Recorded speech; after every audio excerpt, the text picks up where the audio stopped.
এখানে মাত্র 2.5 শতক জায়গার উপরে 2টি ইউনিটের বাড়ির প্ল্যান দেখানো হয়ে গেছে।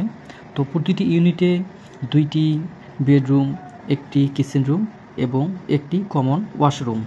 আমরা যদি এই রুমগুলো দেখি তাহলে প্রথমে যে রুম 13 ফিট বাই 12 ফিট এবং দ্বিতীয় রুম 10 ফিট বাই 11 ফিট।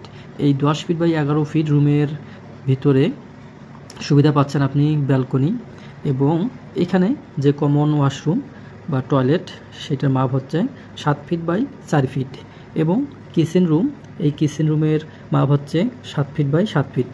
তো যাই হোক, এই ভবনটি বা বিল্ডিংটি 3 তলা ফাউন্ডেশন দিয়ে 3 তলা কমপ্লিট করতে কত টাকা খরচ হবে এবং এই বিল্ডিংটি 3 তলা ফাউন্ডেশন দিয়ে গেট বিম পর্যন্ত, ছাদ পর্যন্ত কত টাকা খরচ হবে, সব কিছুর হিসাব এবং এস্টিমেট লং ভিডিওতে দেওয়া আছে, আপনারা দেখতে পারেন।